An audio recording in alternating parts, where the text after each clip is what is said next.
true MCs in history are Kumo D, true greatest MCs. 50, the top 50. Always in with number 7, LL Cool J, Record Master. Here we go. I excelled, they failed. I said, well, hell, I signed the contracts, bills were stacked, play the ball or fall and stand tall. They're small, in fact. Step aside, you might get fried by this super technique that the rapper applied. As a matter of fact, the impact distract your attention away from the rest who say they can't mess with Cool J, the best of today. Got a twist, cause the rhymes are so funky fresh. I'm gonna take smack up, stand back, black strong as cognac, got the knack. Surrounds his rhythm, surrounds the rhythm of this. Give him a gift of swift. Others rappers are stiff. They don't riff with Mr. Smith. They ain't safe. They want to get you wide open, like an uncut 8. A right to fight, don't bite to reach heights. Make right, makes right. Give me the spotlight so I can prove the pen is mightier than the sport. LL artist blank, that lyrical raw, counterfeit misfits, mid rap. Had to admit that my rhymes are soul things I need a permit to rap solo on the microphone. Please don't let me catch you alone. Never underestimate the power of women. LL Cool J is the first lyrical superstar in MC. Curtis Blow was the first solo MC superstar, but he wasn't lyrical. And there were many lyricists and groups at the time, but none of us were superstars. LL was the only one to pull off that what none of us at the time could. For one reason or another, women, he was the first lyricist that was sex and hip hop conference for the lyrical she's basically playing to a predominant male audience. It seemed like once an MC got too intricately lyrically, women would disengage. But when it was time to party, the call and response and shake their butts, they were full force. However, the rules would change if they thought they were sexy. There were a handful of ladies and men early in the game, like Tim Kevin Kev, Master Rob, Easy AD, Devastating Tito, and even Curtis Blow. But by 1984, those groups from the first generation of MCs faded. That year, LL hit the scene like thunder with I Need a Beat. The record had a strong street buzz, but no one could really foresee what would happen. Just a year later, 1985, the Plus Group comes out. Then LL had a strong cameo. The scene was obviously one of the true high points in the film. I went to see the movie 5 times, and each time LL scene added with the crowd abruptly, as the cliche goes about black people in movie theaters. They talked about LL's scene though. Next to scene, especially with the women, is when I knew the star was born. Shortly after that, he released his album, Radio, all blank vocals. At this time, 3 local kings, the first generation, Melly Mel, Grandmaster Caz, and Kumo D, were still a pharaoh-like status. The fact that L would dare to use his heat, his platform to proclaim his greatness without acknowledging his predecessors, planted the seeds that for what would turn out to be the greatest battle in hip-hop history. 1986 when DMC blew the doors open for the next level of hip-hop success marked this way. It also had the biggest hip-hop tour of all time, Raising Hell. LL was one of the opening acts for the tour, and this set the LL craze into overdrive. Not only was he one of the premier lyricists of the time, he was also one of the best MCs live in concert. He was sending crowds of 20,000 into pandemonium.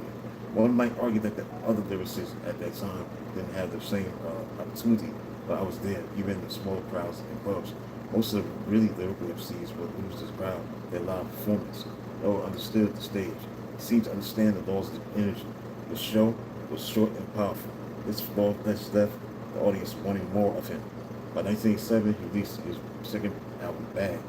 If I'm not mistaken, the album went double platinum before the summer was over. He released it in June.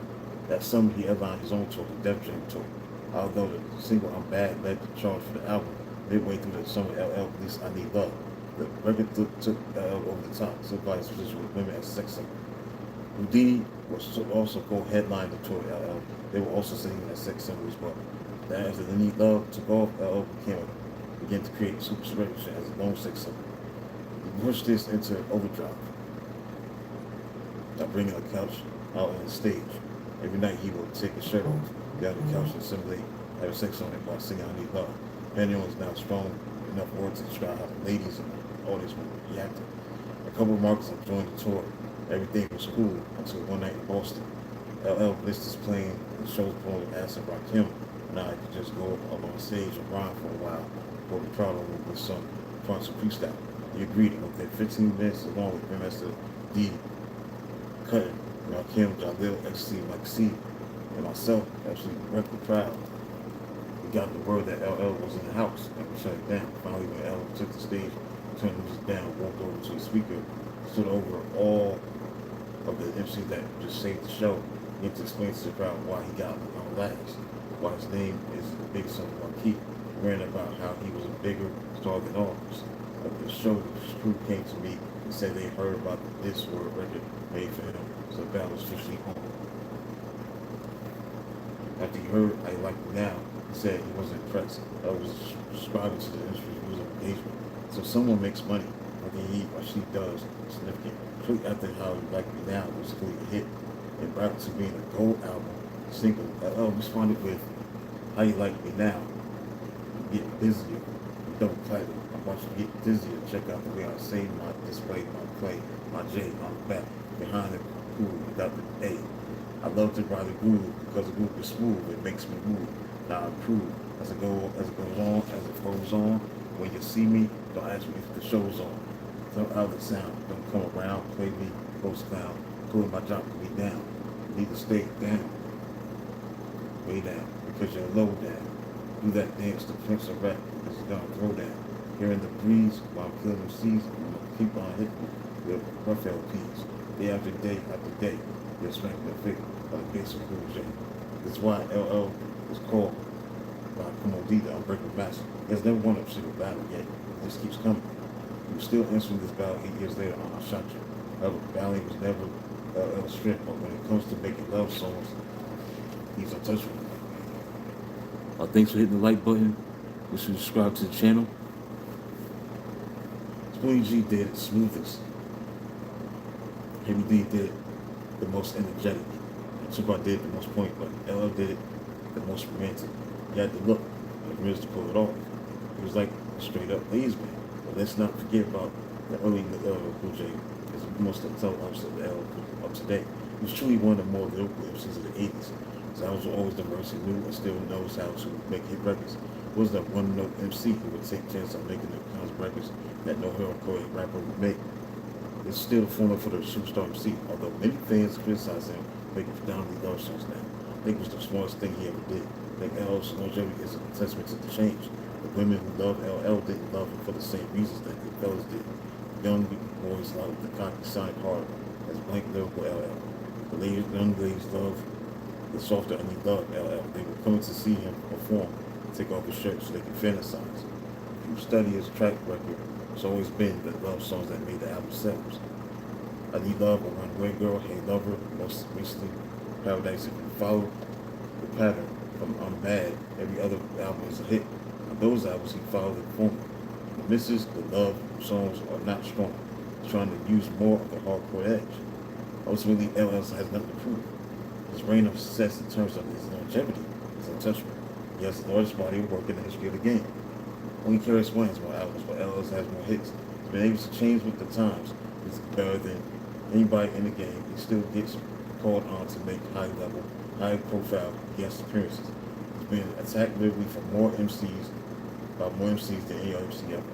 Although he's never won any battles, he's never lost any member for any sustained period of time.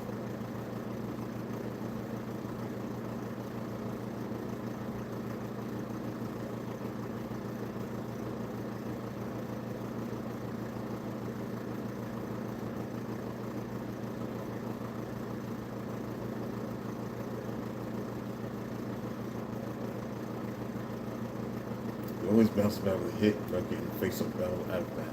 He's one of the most dynamic MCs ever in the game. His voice and energy can go from the purely silent to the calm and enduring. With his record selection, he's been a master craftsman. He built his career like a master builder.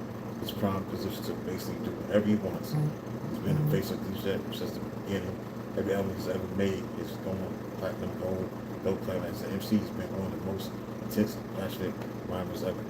Ultimately, he's been a hip-hop luminary with hate over 15 years. He's been at a high level in the game with very little drop off. And now with his film career, beginning he's just as popular as he was in 1970s, man. So that great actor can read the phone book, make him sound good. As a rap equivalent, LL is the MC that can make the alphabet sound like a hot rhyme. He actually did that on a song It Gets No Tougher. That Question L's resume makes it impossible for him to be anything less than one of the top 10 among the greatest MCs of all time. Strength, charisma, more than the grind itself is energy, charismatic vocal presence makes you listen to it.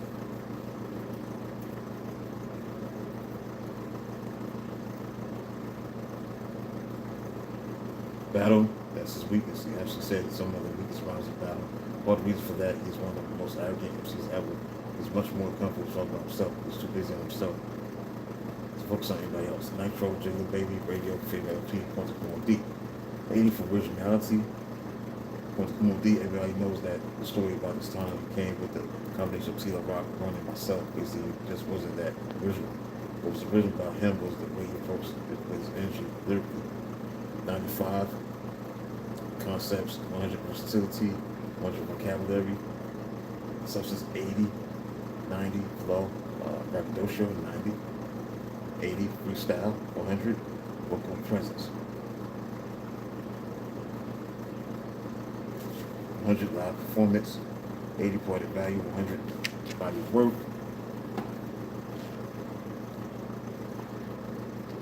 industry impact 100, social impact 80, 100 longevity, 90 lyrics, 80 scout skills, and 1,545 total score, 90.8 average score. That's it. Done. Kool number 7. Come back and do number 6. To on that path of the top 50 true bass MCs. We're gonna go to number 6. That's coming soon. So they can talk to you soon.